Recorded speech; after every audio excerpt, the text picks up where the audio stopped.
Hello and welcome to another episode of Unboxing the Trends. I'm your host, Tim Ranigan, and I have with me again today our host of the Unboxing Logistics podcast, Lori Boyer. Lori, how are you doing today?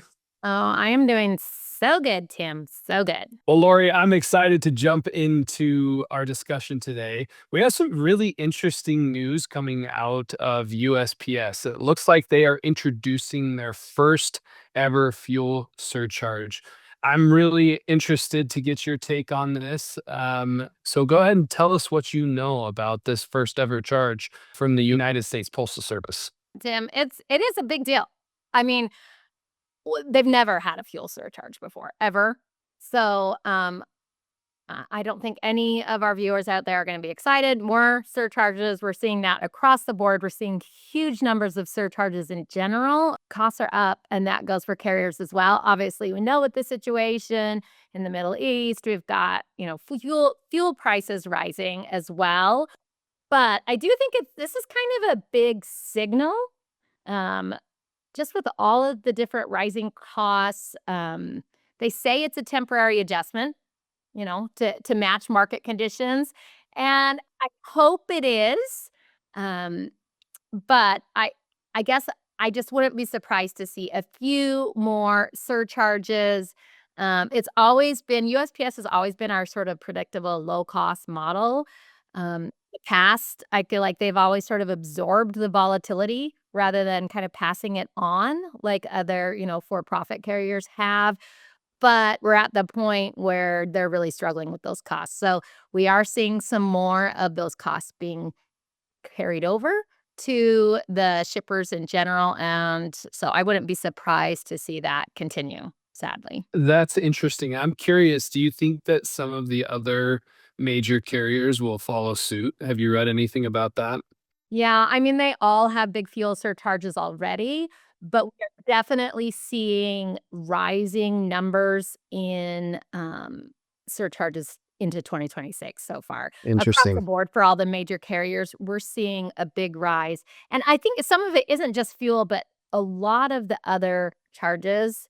All of you shippers know, I hear it from you all the time, surprising charges that come out, sort of ticky-tacky here and there. Um, Things that pop up. And so I think because costs are not just high, but they are dynamic. Like they're kind of shifting a lot with different geopolitical and economic issues that surcharges are going to continue to be a big pain point for most of our audience here. For any of our listeners out there, it's always a good time to reach out to your reps at these carriers. If you use it like a shipping aggregate like Easy Post, reach out to your customer success rep. It's good to these are some of the windfalls that happen when economics kind of come into play with shipping and logistics. So it's always good to reach out to your account managers, account reps, customer success reps, and see how these potential changes could affect your bottom line, your shipping and logistics, the pricing on your labels. And so it's good to know that before we head down into peak season towards the end of the year. Oh my word, we're gonna talk peak already. Holy cow, I guess it's April. You're absolutely right. Keep an eye on those costs. It's gonna be super, super critical this year. Yeah, it always is, but I just think this year even more than ever. So next question, Lori, we're going to jump Okay. over to the FedEx side of things. Okay. They just launched a same day service with 2 hour delivery windows, which seems incredible. Are we are we really? So I know Amazon has done this a little bit with same day delivery in certain cities.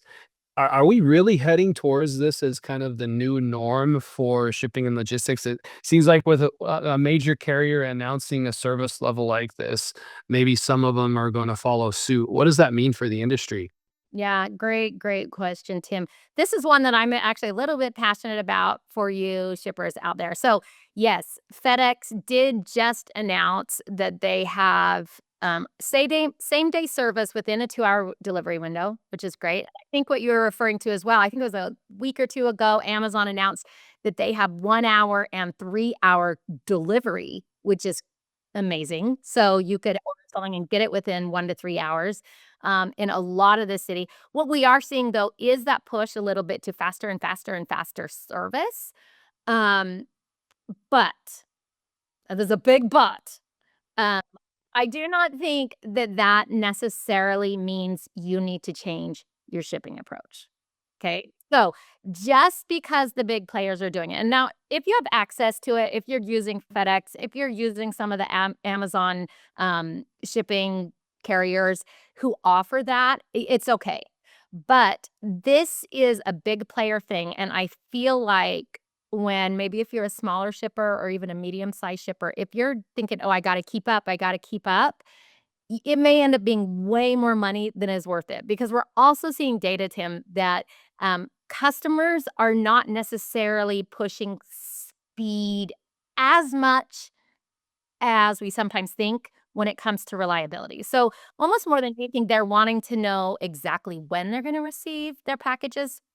Don't get me wrong. We all like stuff fast. I'm not saying that there aren't people who like things fast, but just, I guess, do a deep dive into your particular customer base and Yeah. make sure that that speed is what they really want and maybe what they're willing to pay for it. If Amazon's actually charging for this, which I think is really Right. interesting. So you will have to pay. So I think if you're a Prime member, you have to pay $10 to get the delivery. It's expensive to get things really, really fast. So a lot of brands don't have the margins, the order density, or maybe Yep. obviously the infrastructure, things like that for a 2-hour delivery. And as well, even same day delivery. So I guess my thought is don't try to necessarily do it just because Amazon, FedEx, just because they're offering those kind of things doesn't necessarily mean that that's what your customers want. Yeah, that's great advice, Lori. Well, let's switch gears over to Amazon a little Right. bit, right? It seems like some of the changes maybe that FedEx are implementing are more for larger cities, more densely populated areas. But Amazon, we're seeing them expand a faster delivery model into rural areas, which seems very fascinating. What are they really doing here? What's going on with Amazon shipping in these rural destinations? Yeah. So rural's interesting. It is, as almost everyone knows, the hardest, the most expensive part of it's why carriers have always kind of leaned toward the USPS to kind of hand these areas. Amazon is attacking this, and Amazon's attacking hard. They're investing in 2026 $4 billion to their rural delivery network. They want to triple the size of it, and they want to add at least 4,000 towns and communities across the US. So they're going big for the rural area. It's Again, I think it's not even just about fast delivery, but it's about, just demand in places that maybe have been underserved in the past. I know they're opening some new I was talking to someone recently and talked about some new last mile facilities. They're using AI more and more and more to get their inventory closer to their customers. Yeah, they're doing a huge amount. Amazon has always been the leader kind of in the industry, cutting through things, and in this case, it is interesting as the USPS is struggling a little bit to see Amazon stepping up and kind of, um, dipping their toes into it there. So, yeah, we're seeing a lot more in the rural area with Amazon, and Amazon shipping in general has just Amazon shipping as a carrier has become really a really interesting take as well, and maybe we can talk about that, but Amazon shipping as a carrier is slightly different than just Amazon themselves. Yeah, for sure. That's interesting to note. It seems like you wonder what kind of impact this may have on some of the regional carriers, right? Yeah, Where sure.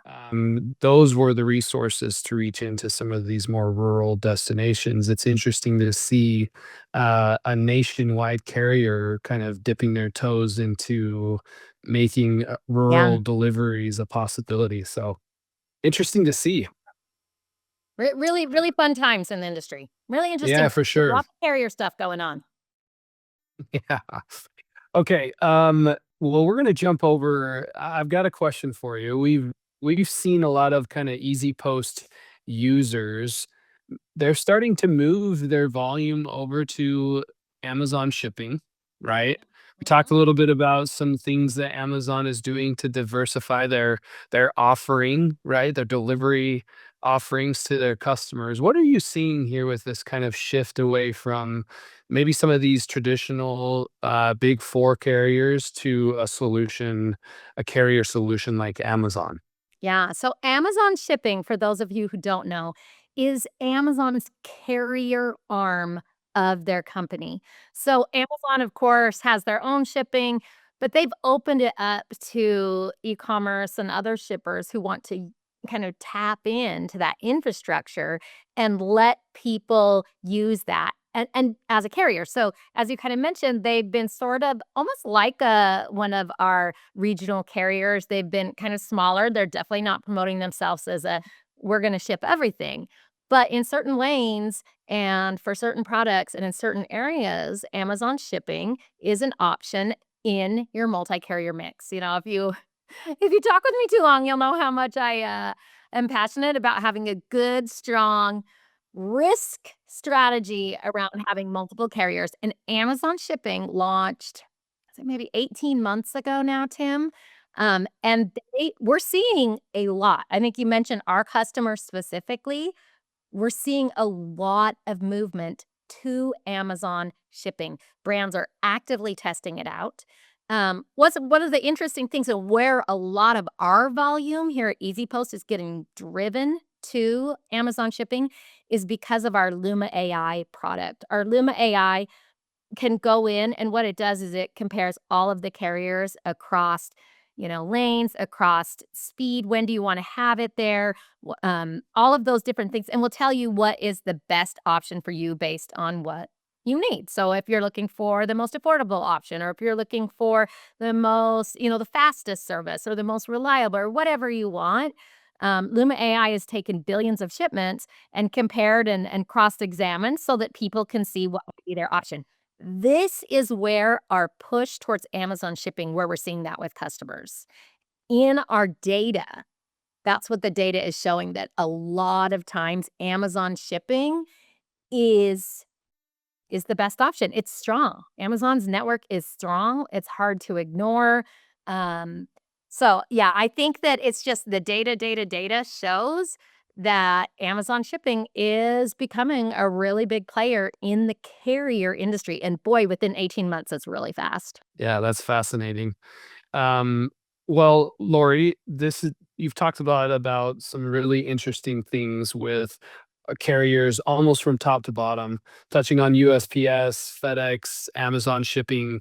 I'm curious if you have any final thoughts, if anything kind of stuck out to you over the last maybe 30 days or so that's happening in our industry that you think our listeners should know about. Yeah, I do. We're here talking carriers a lot today, and because there have been different carrier news, and I'm getting a lot of questions about, using multiple carriers, the best way, the best timing.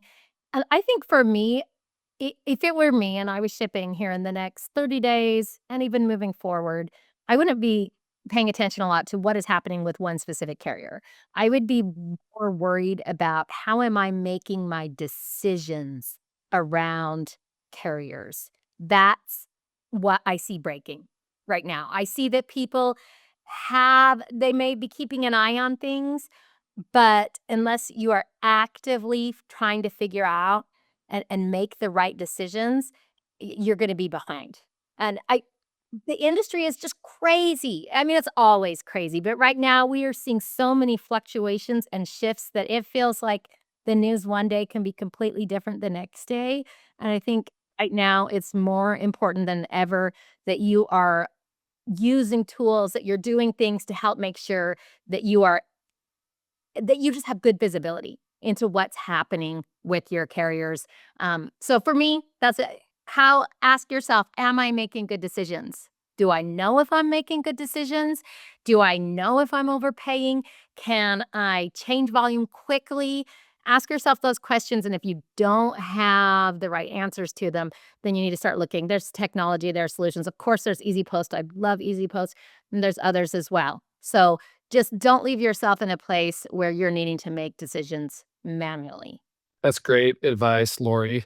The theme of this episode is, do you know if your carrier mix is going to work for you? So love that. Well, Lori, thank you so much for all of your thoughts and comments on today's episode. For all of our listeners out there, this has been another episode of Unboxing the Trends. If you would like to view all of our previous episodes, you can do so at easypost.com/podcast.